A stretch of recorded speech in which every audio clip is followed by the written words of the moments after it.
Good evening, welcome to another episode of Wellingborough Sustainability Workshops. We did all the welcomes, sorry, skipped ahead. So I'm Marion Turner-Hawes. I'm the project coordinator for this project that's funded by Glamis Hall for All in partnership with Wellingborough Eco Group. I'm obviously on the project, but I'm also a local town council and I wear other hats as well in the community. Jonathan is a community activist who also wears many hats in the community, and he's the project worker on this project as well. A few ground rules. If you can, use the icon at the bottom to let us know that you want to speak, because we're showing slides a lot, we won't always see that, but Jonathan, as I said, is going to monitor anything coming up in the chat. So that we can actually hear each other if it can be just one person speaking at a time. It's not always easy with the renewable energy things, but if we can avoid as much jargon as possible and some long words, but if anybody's got anything that they don't understand as we're going along, just please put your hand up using the icon, and we can pause and just try and help explain whatever question you have. Also, can we respect all participants? We might all have different views about things, so if we can just respect those views. And if people can put their mobile phones on silent, that would be helpful. She says doing it. Are there any rules that anybody else wants to suggest? I think we're good, Marion. Let's say I'm just starting the chat off. If anybody else wants to join me on that, I'm monitoring that too. Thank you. So we are recording the session, as we've said. We will have a break around about 8 o'clock for a few minutes, about 10 minutes. But of course, because you're all at home anyway, or wherever you are, obviously, if you want to get drinks or whatever throughout the session, that'd be great. Okay, so kicking off then, for those that are new, the Wellingborough Climate Action Project. So this is a 12-month project. It started in February this year. It's hosted by Glamis Hall for All and the Wellingborough Eco Group and funded by North Northants Council.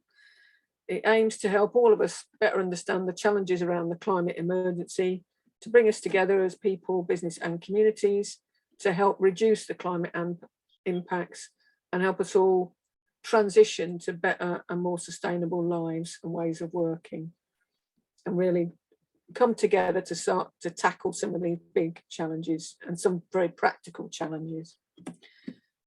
We've got a number of elements to our project. We did 3 climate conversations back in March to hear what people understand about the climate emergency and the climate challenges. Some of us on the project have been on carbon awareness training. This is now the 4th one? I think it's the 4th session that we've done, part of the workshops. As we work through the workshops, we're going to pick topics that we're particularly passionate about and then do some actions, some practical action learning on those topics. And we're hoping to create a community forum to help lead actions that are needed within the town. And then, as we go along, plan the next steps, because at the moment we only have the funding till the end of the year. So we're constantly looking at other ways that we can either find resources to continue this work or generate those resources. We've also been doing a bit of work recently with supporting Glamis Hall to map its own carbon footprint and create its own carbon reduction plan. So we're progressing that as well. In terms of the workshops, we have 11 of these. This is the 4th one. They started in May and we're going to be finishing around end of September. It may be that, tonight we've got the Renewable Energy and Heating one, but this is one night, but it could actually have been over a number of nights, because there's so much that we could talk about to do with this, and not just to do with the options, but also how the energy, when the option you've chosen, how you then get to install it and all the other technicality things you have to think about. So there might be other things that we want to add, and it'd be good to ask people at the end if you want more on these particular topics that we're going to cover tonight. Are there any questions before we start?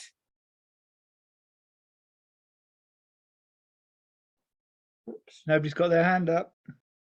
Oh, someone just sent me a message. Okay.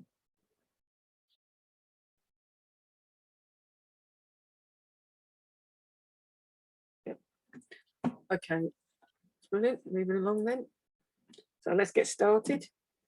So tonight we're looking at renewables, renewable energy and renewable heating. Okay.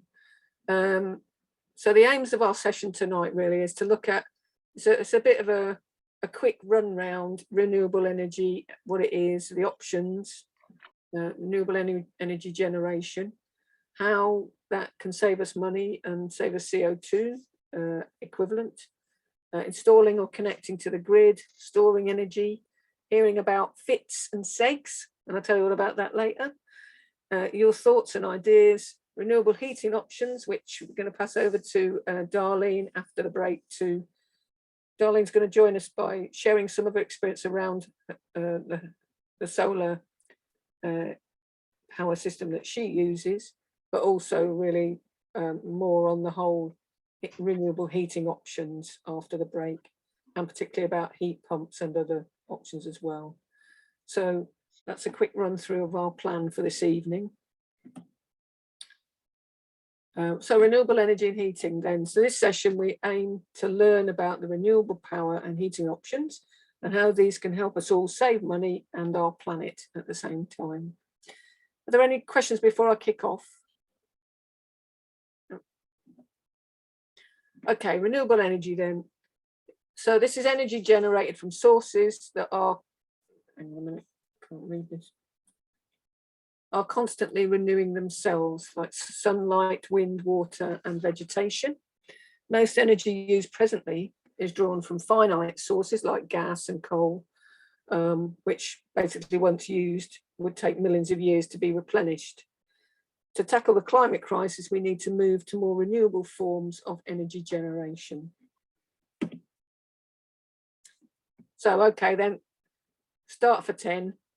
So there are many ways of generating renewable power. Can anybody name any of those ways?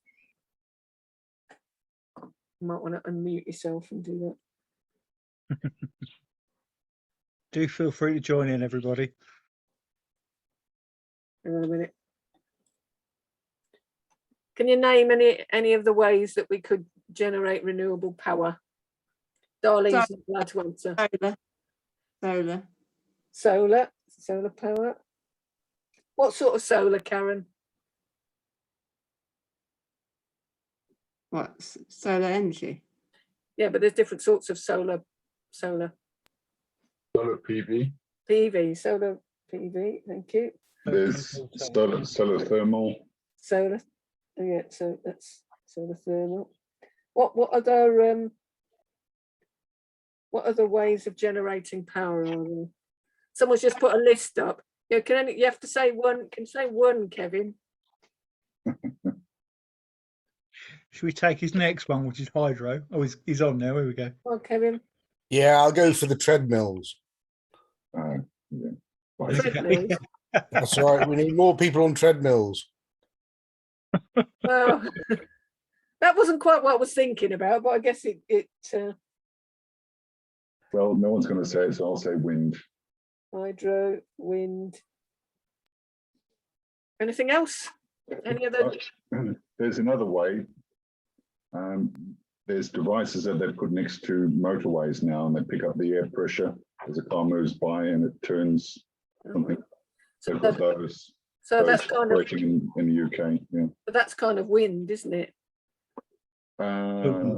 Yeah. Sort of. So is there any other really common one that you can think of, which no one said yet? Biomass. Biomass. Ground heating. So sort of like geothermal, isn't it?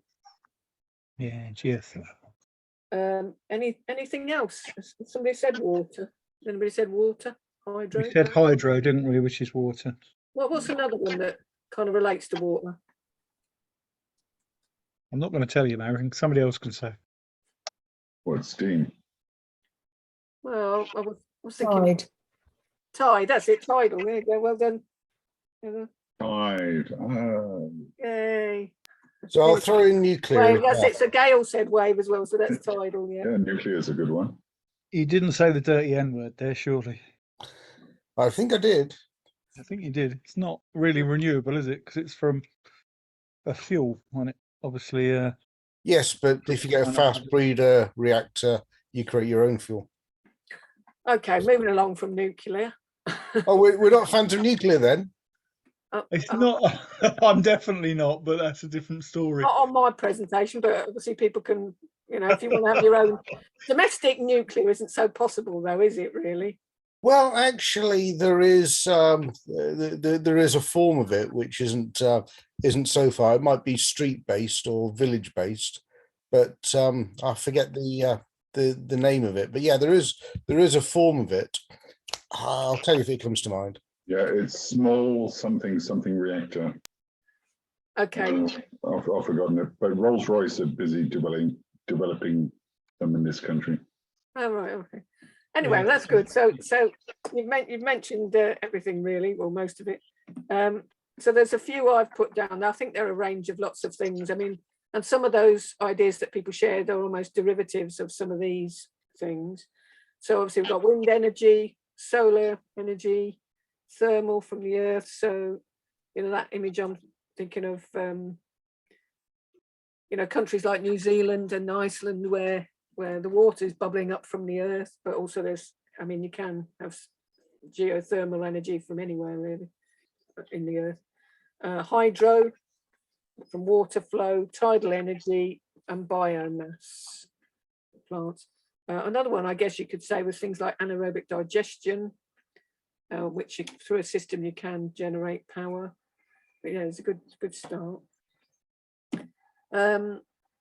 So the likely power options to power our home are most likely to be things like wind, hydro for some people, and solar. But I mean, all of these really depend on where people's home is. And just using that little image on the left, again, if you happen to live in Rotorua in New Zealand, the way, well, I don't know about power, but the way you can warm your home easily is through geothermal, the water that bubbles up under the earth, from the earth, everywhere around that area. So it really does depend on where your home is. Some people might live by the sea and have a way of tapping into tidal energy, but most people, it would be probably wind or solar. Is that fair to say, do we think? Are you asking us all, Marion, or just? Well, I'm asking you all. Is that fair? Is that a fair summary, or would anybody like to contest? I think it's true in the short term. I think some of the more adventurous might go for digesters. Yeah, I guess it's how you could do that on a domestic scale. I mean, you could do it perhaps definitely on a community scale, depending on the size of the community. But anyway, these are the main ones, and they're the ones I'm going to concentrate on tonight at the moment. Okay, so wind power. So electricity and wind power is generated via the wind turbines. We see them all around us, some on land, but now a lot in the sea. Mostly this power is generated on large scale, but some people would be happy to use it from their homes. Domestically, there are kind of two routes through which you could have a wind turbine. You could have a turbine as a standalone turbine on a pole, probably in your garden, or a turbine attached to your home. Some people have them attached to the roof, some people have them on the side of the home. I did hear a few years ago that it wasn't necessarily something people were keen about, but I think it might have moved on. I don't know if anybody's got any more information on that. Also, I noticed that on some things like caravans and boats and things, some people are using small wind turbines to generate a bit of power. Okay. And with the standalone ones, you can generate up to 6 kilowatts of power. And with the turbines attached to the home, there might be about 2 kilowatts of power. The cost of, wind turbines for a domestic purpose, the home attached one is a bit cheaper, but the pole mounted one could cost around about 33,000. I've taken these references from the Energy Saving Trust. Karen, you got your hand up?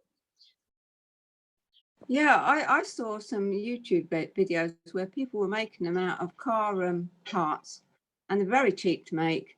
So I don't know that it has to be that expensive, really.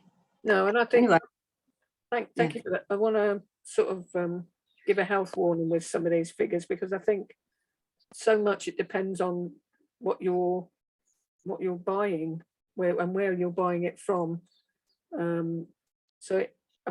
I have tried to put some sort of costs in on some of the options tonight, but it's really not easy to say, and I think they will vary quite a bit. Thanks for that, Karen. I think I suppose the question is, when you're making something, it will again impact on the amount of power that you can actually generate from that system. So those two things obviously relate to each other. A well-sited 6 kilowatt turbine, one on the pole, could generate as much as 9,000 kilowatt hours of electricity per year. So clearly, and since Karen and I did our electricity footprint, as it were, I think we're less than 3,000 kilowatt hours that we're using each year. So that would be very good, really, wouldn't it? That could be 3 of our houses.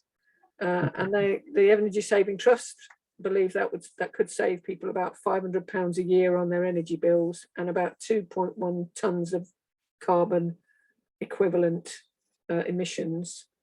But of course, the amount saved really depend on the siting and the weather in your area, because obviously wind isn't always constant either, is it? So I think the word of warning that you were looking for there, Marion, is it needs to be sited in a larger area, and there's no point getting a tiny one that rattles away on the side of your house, because it's more likely to do more damage than actually put any profit and cut any bills. So if you're a farmer with a field, go for it, because they can save you an awful lot of money.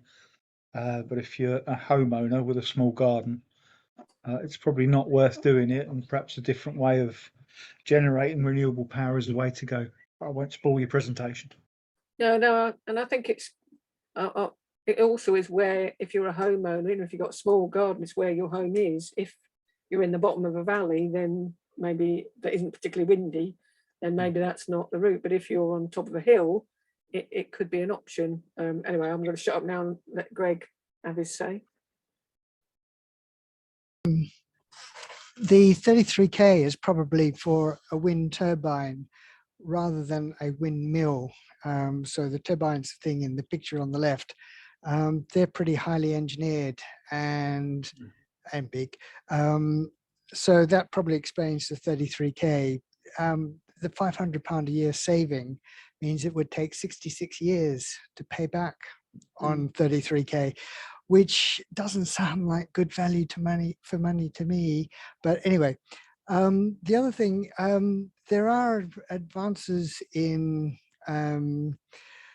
wind energy design. There was some students won a design award a few years ago, designing a very small scale wind device. I don't know what you call it, really. It was spherical, and it worked irrespective of which way the wind was blowing. And that kind of thing probably could be sited on the ridge of a house, and would overcome some of those issues. But I have to say, I have heard nothing of it being commercialized. So whether they then ran into problems manufacturing it or what, I don't know. The other thing to point out about wind turbines in urban areas is that the wind is very chaotic in urban areas compared to out in a field. And so generally wind is difficult to achieve much efficacy in an urban environment. I think this is the thing. With a lot of renewable power, it is sort of horses for courses. It does, where you are, where your home is, or where your community is, does have a big bearing, doesn't it? As well as, I mean, just going back to what you said a minute ago about smaller devices, it may be that more of those ideas come forward in time. Yeah, there's that house behind the museum, which has that little tiny windmill. I've absolutely no idea how efficient that is, but it does seem to spin an awful lot of the time. Yeah, thank you. Jonathan, have you got your hand up? You had it up a minute ago and you put it down No, again. that was a thumbs up, Marion, but your friend from Wales has got her hand up. Yeah, hi. No, I just wanted to say that one of the big problems you're going to get with anything like wind turbines is planning permission, because anything that sticks more than 200 mil above a roof needs to have planning. And I think that is a big issue. And also we've got to consider your district network operator, because they will have their say on how much you can connect back to the grid, and they're being very, very fussy. So yeah, there we go. That's it. Thank you. That's great, because I learned about district network operators today. So now I've got a better sense of what they're doing as well. Thanks very much, Darlene. Oh, and maybe I should just say for people who don't understand, your electricity supplier is somebody like Swalec or Octopus Energy or British Gas. They're the people you buy the electricity from. But the district network operator are the people who are responsible for the network of all the poles and the lines and the transformers and all the infrastructure that carries the electricity. So the two are completely separate. So you've got the district operator, which is a bit like the railways, and then you've got the actual suppliers themselves, who are different operators, the carriages. So hope that helps. Cheers. So I think it was National Grid, but I think you were going to say Western Power, weren't you? I think a lot of people here know Western Power as well. So. Yeah, sorry, I might say some things that are Wales specific, so apologies in advance for that. Thank you. No, Western Power still does us too. So if you're in South Wales or Northamptonshire, we buy it off the same people. Okay, right, moving along then. So hydropower. So this is generated by water flow domestically. Is really only possible if you live near flowing water like a stream or a river, or you can create that sort of situation. And basically it works as all streams and rivers flow downhill. Hydropower is created when the water drops from a height. Yeah, I'm not a technical person. Hydro systems convert the water flow into power via a turbine, which drives a generator to produce electricity. The more water there is flowing through the turbine, the more electricity there is generated. So if you happen to live by a river or a stream, I used to have a river at the bottom of my garden. It's something to look into. But going back to what Darlene was saying a minute ago about planning permission, that is another thing that we'd need to consider.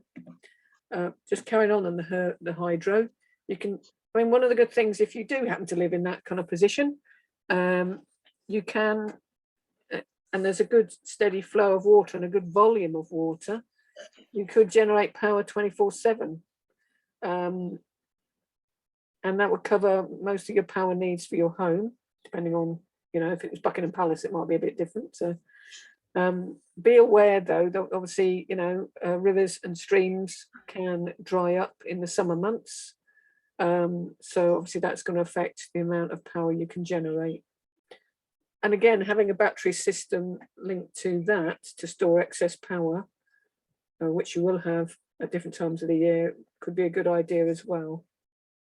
Yeah,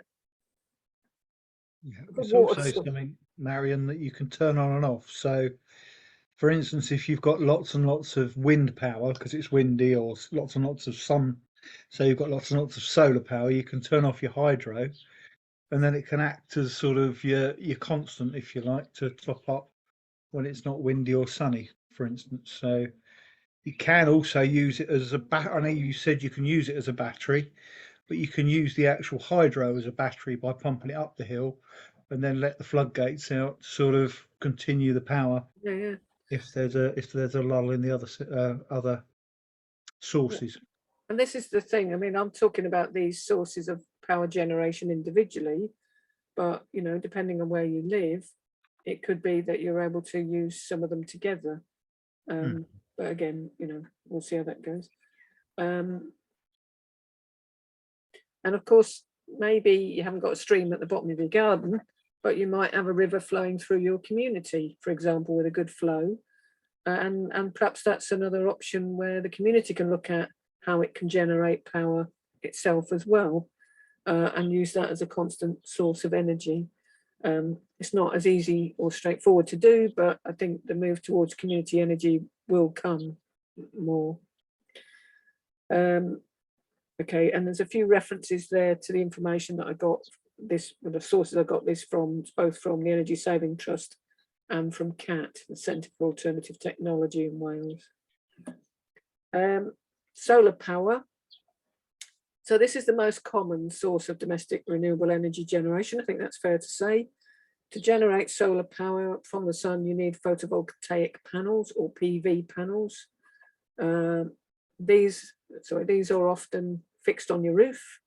But, you know, we see, I mean, around Wellingborough, obviously there's the solar farm next to the cemetery or the crematorium where they've got the panels on the ground. You know, so it doesn't have to be fixed to the roof, but it more commonly is. Panels are made up of tiny cells which are able to generate electricity when solar light falls on them. PV panels will generate more power when fixed to a south-facing roof or pointing south-facing, although they can still work reasonably well when facing east or west as well. They work better when not in the shade. And if facing south, the efficiency of the generation can be nearly 90% at an optimum level. The amount of power you can generate is also linked to the number of PV panels on your roof, and this depends on not your roof space, your roof space. So I was typing a lot of this quite good today. It depends on the size of the roof that you can put it. So we live in a very small terraced house. I mean, last week we talked about the typical three bed semi. This is not a 3-bed semi, it's a 3-bed terrace, which has a very small roof. I have no idea how many. I think we could perhaps get 6 on one side, maybe 6 on the other, I don't know. But since our garden faces south, you probably wouldn't want to put solar panels on the front of the house, which would be facing north. But you know, on a typical 3-bed semi, it may be that you can get 12 or 15 panels on the roof. I don't know. I don't know if anybody's got any more information about that. Kevin. Yep. So, so I have solar panels on my roof. It's a 3-bed semi, and I got 13 panels up there, and that produces a fair bit of power. I don't have a battery system because it didn't seem worthwhile at the time. One of the points to consider is you need an inverter. And that originally would cost about £1,000. You can get reconditioned ones and such for less. Still needs fitting, although it's not difficult to fit. In fact, they do burn out, and I had to replace one.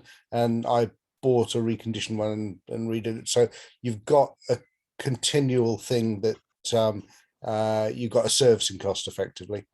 But also, if you have a set of solar panels all linked up to the same inverter, as I was told, and I don't know the science myself, but the fitters were saying, look, if you get a shadow or a blemish or something on one, then that's going to affect the whole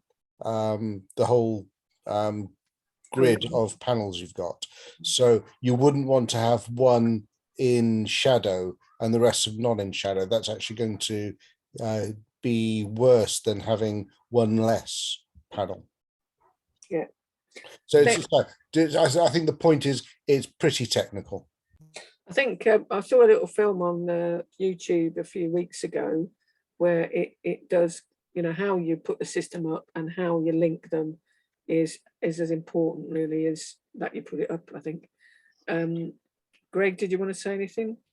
Yeah, a couple of things. Starting with what you were just talking about, there are two ways to link panels. One's in parallel, the other's in serial. If a panel fails and they're linked in serial, the whole thing fails. If they're linked in parallel and one panel fails, then you don't fail the whole system. But that's a matter for the installer. Always remember to get your, and it's slipped my mind now, but I think it's MCR certificate. MCS certificate to hold these people to account. What I was originally going to say is that if your panels are on the street side of the house, you need planning permission. If they're on the garden side of the house, then you don't need planning permission. Okay. Planning permission on streets.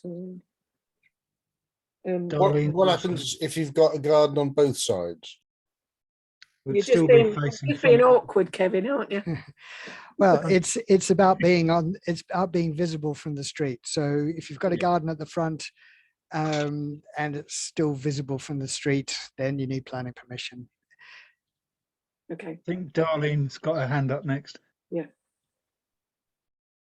You're muted, Darlene. Thank you. Just to say, I could comment a bit more on this further on in my presentation, but this thing about the solar panels and shadows and stuff, you can get specific little items, devices that go in the back of the individual panels, and they're called optimizers. And basically what they do is they make each single panel its own unique unit. So rather than installing them like batteries in a torch, where one affects the other all the way down the line, each one can operate independently. So if you've got any potential for shading or different orientations, you know, if you've got a hipped roof going into an existing roof and you want to make the best of, you know, get a panel on every surface, as it were, normally you would have had to have put a different inverter on for each of those cases. But now with the little optimizers, you can, they're much more versatile. And it must be different in Wellingborough to Wales, because in terms of planning, because we don't bother about them being on the street side as long as they're not in a conservation area. I think that's the only one that comes a cropper. But the good point, main thing is always check for planning before you do any of these things. It's really important. You don't want somebody coming down the road later telling you to take them off. Yeah.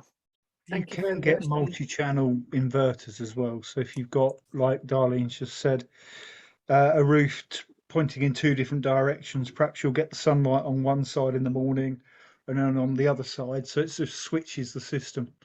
So there's lots of ways around it. It just depends. Sometimes doing it yourself isn't necessarily the best value for money, because you'll just do it and try and maximize what you've got. If you've got a professional involved, perhaps they'll optimize it rather than you just plastering your roof with them. So, can I just say, I don't think you're allowed to do it yourself as a DIY job, because if you want to feed your electricity back into the grid, you've got to have permission from Western Power. The district network operator, again, it comes back to them because they're responsible for the grid, and also the fire service, because if there's an issue with property and there's been like a power cut or something, then you don't want your PV system to be pumping electricity back into the mains whenever the operators think that there's no power in the system. So it's got to be very carefully done, and I wouldn't recommend anybody do a DIY job on it. The other issue is it needs to be certified to get your fits or whatever you're going to come up with next, Marion. I won't spoil that for you. I mean, you guys have pretty much mentioned a lot of the things I've written. Well, some things I haven't written down, but a lot of things I have written down. Anyway, I'll carry on.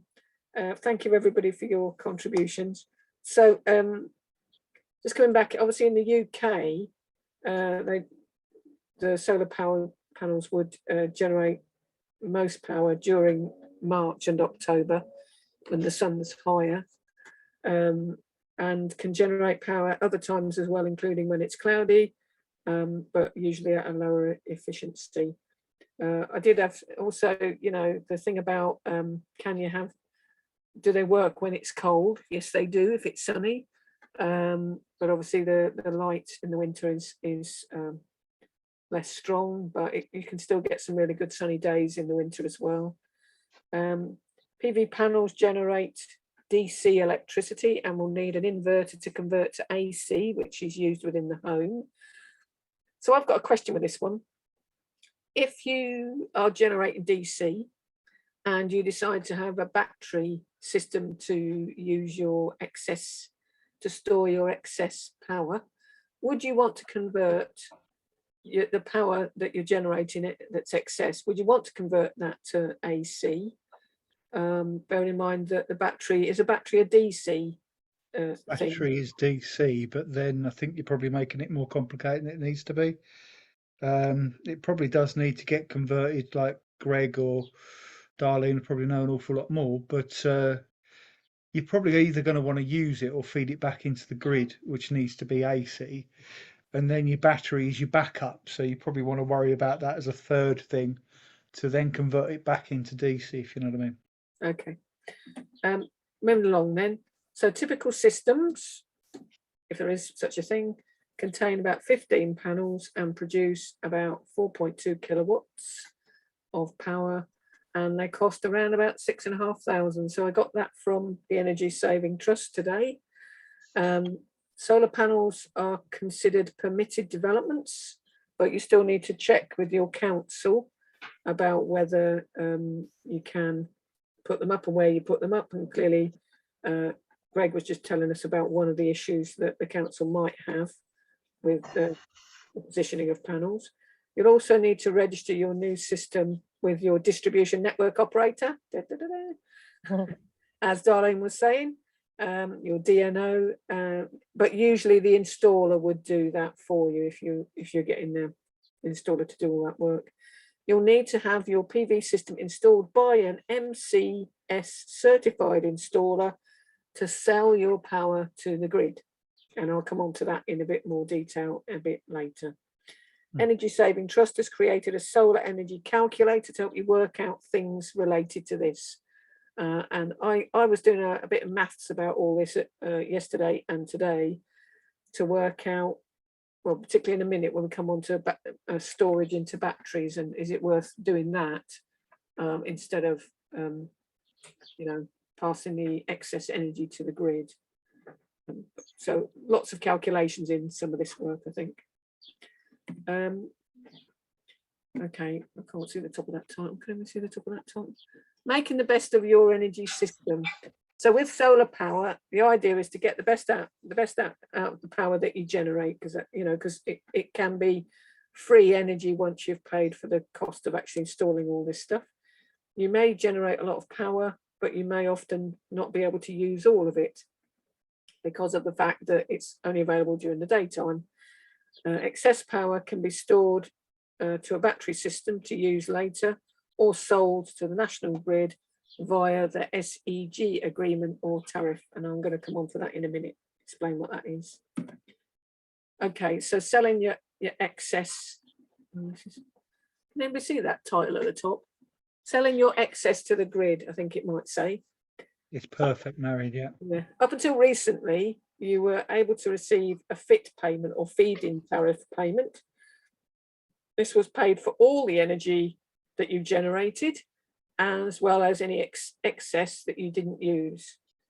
It was, I think it was an aggregated, it was assumed that you were going to use half of the energy that you generated. Recently, this system changed to the Smart Export Guarantee system, or the Seg system. Under this system, generators register with a company for a particular Seg tariff. So it's an energy company, and only get paid for the excess energy that they generate, unlike the FIT payment.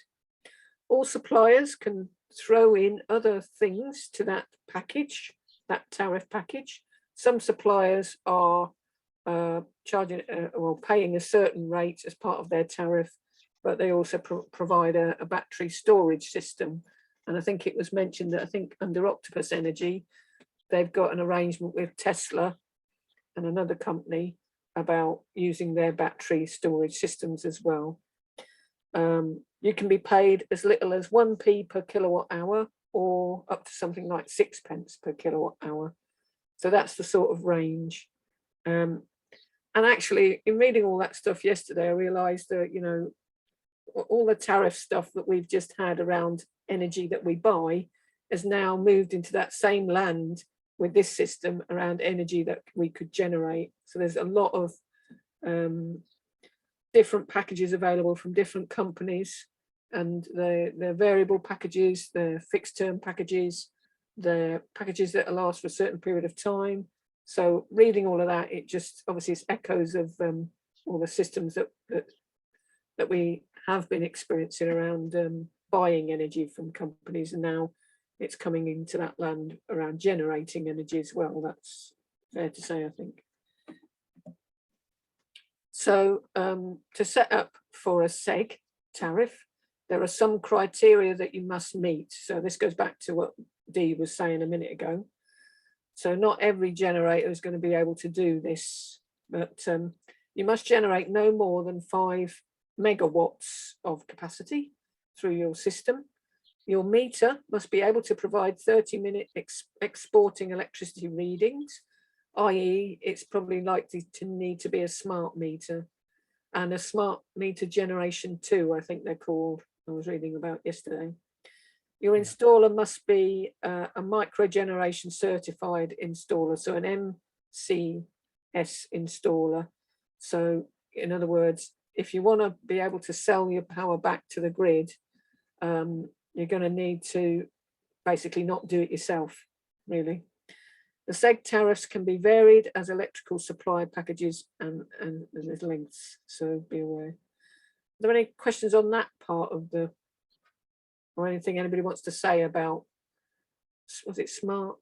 I forgot what I mean now. Smart energy generation, isn't it?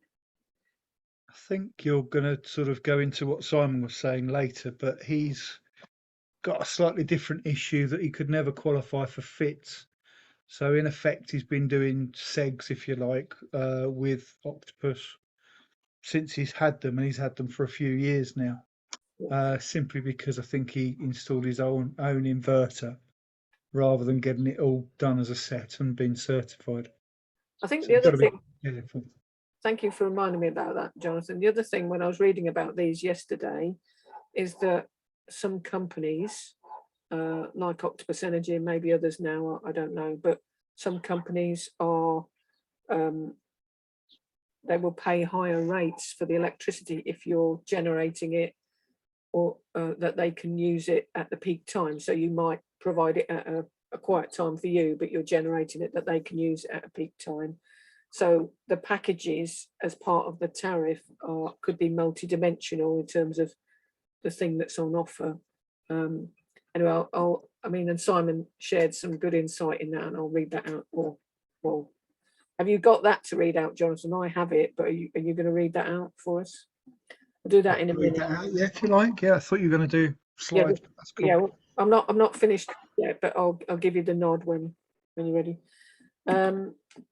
Okay, so say you don't want to, or you decide actually I don't really want to give it to the grid because I'm paying 30p a unit for my power that I get off from the grid, but they're only giving me 6p a unit on a good day.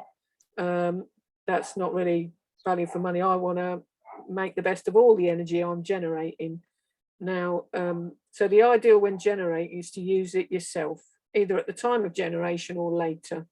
Storing your excess to a battery system might be a good option. And maybe now with such a big price differential, that the battery system may come more into its own, depending on obviously the qualities of the batteries as well.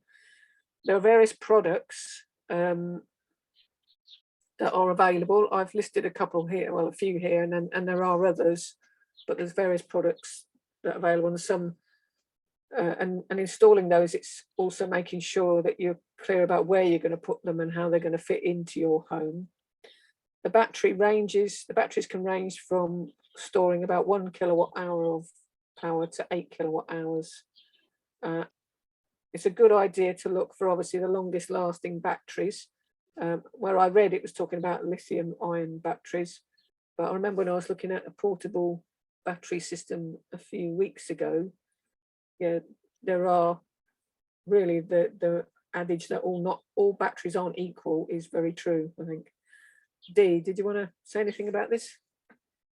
Yeah, just to say that the thing to look at for a battery is the number of cycles, because it's some manufacturers will guarantee 6,000 cycles or 10,000 cycles, which seems to be the norm at the moment. And then some manufacturers will actually guarantee up to 10 years, irrespective of how many cycles it has. So that's quite important, because the more cycles, the longer lasting your battery. Yeah. So the longer the guarantee, the better the battery. Now you can get cheaper ones, but it's like everything cheaper. What are you actually buying? You may have, it may only last a few years. And there's some out there that have had worked on, you know, studies done on them, and they're still producing 65% in year 20. So that's the storage capacity. So it's just worth checking that out from wherever you buy it. So it's a lot of research, really, isn't it, is required. I think I was talking to a builder yesterday, and he was saying that some of the systems he'd seen before, you know, and I think there is a lot of myth and rumor about some of this, and some of it will be true. But he said that, you know, people might be buying a battery with a guarantee of 10 years, but maybe it moves from its optimum capacity after about 3 years and then quickly dies down, but continues for that 10 years. So, but at a much lower rate of storage. So, yeah, I think with all of this, it is really doing the research, isn't it?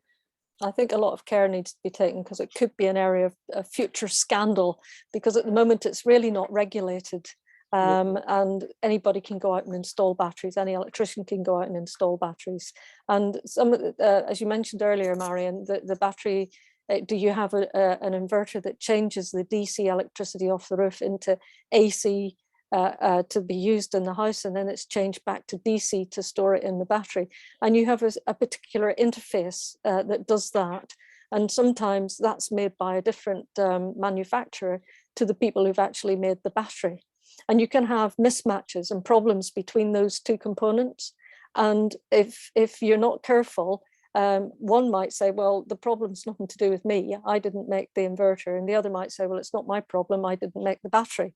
And you could be left in no man's land with a system that doesn't work. So it does, you know, just make sure you use a reputable installer and somebody who using a system that's been around for a while. Yeah. Thank you very much. Thank you. Yeah, so with all of this, it's worthwhile checking what you can do. It may be better having more panels. If you can have as many panels as you can on your roof safely, you might be able to generate more power and then store some of the excess, so you don't have to pass anything to the grid. You know, and I think that's maybe where a lot of people would like to get to. I know, Kevin, you mentioned earlier that you wanted to be off grid rather than offline, you know, maybe that might be possible, but I don't know as it is at the moment. Dee. Me again. I'm going to throw something in here that I was going to talk about in my presentation, but I might come back to it. Now, you're talking about putting as much PV on your roof as you can, and then you've got the surplus energy, and what are you going to do with it? Is it going to go back to the grid, or is it going to go to a battery? And what do you do with this? You don't want to lose it. But there is a thing that you can get that diverts any surplus energy from that would be going through to the grid into your domestic hot water cylinder. Oh yeah, I saw that. Yeah, so it goes into the immersion heater in the domestic hot water cylinder.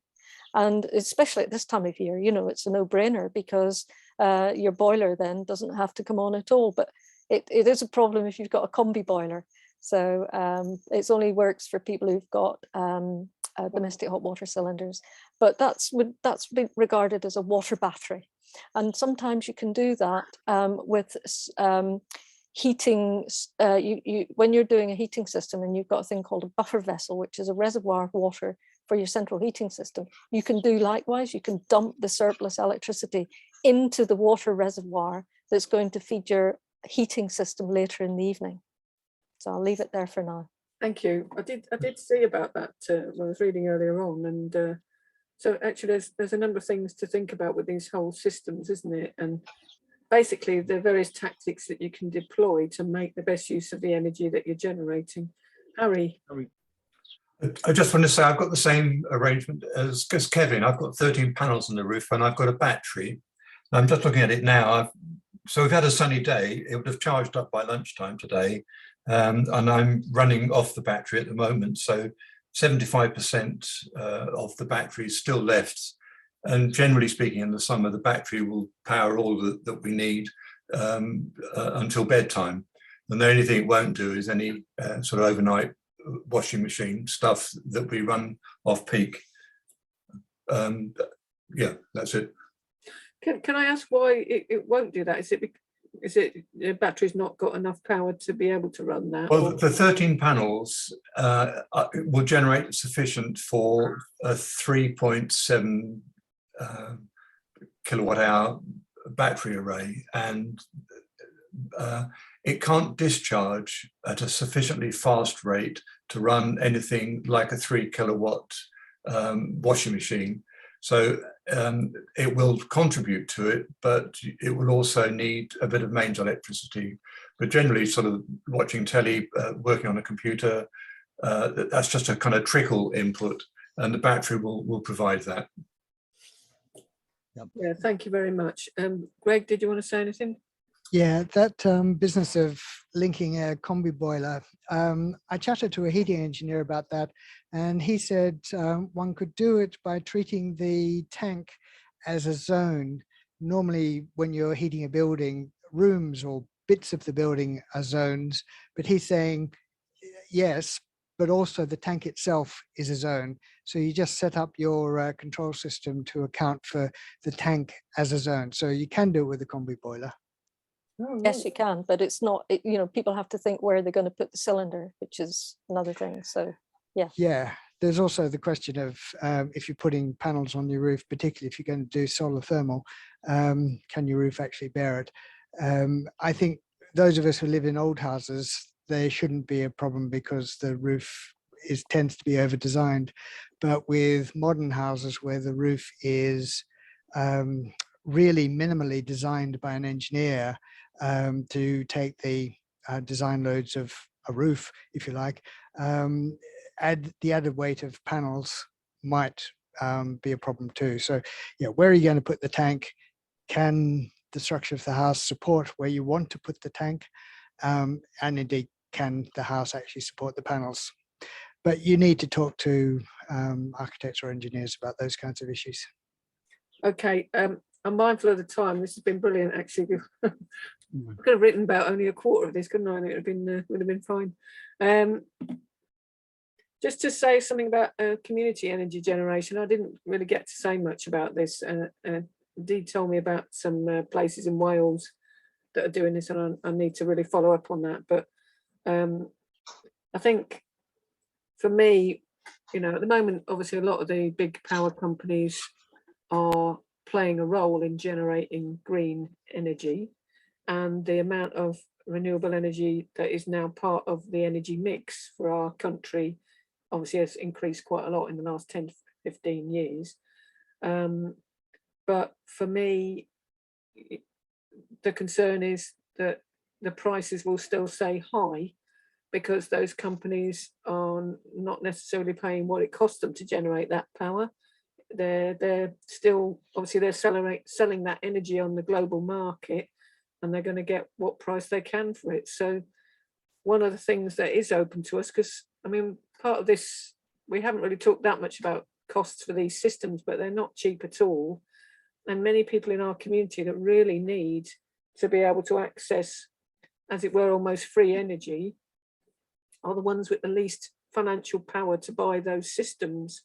So moving towards community energy solutions might be a way to that. And I'd like to do a bit more work on this to share on another occasion.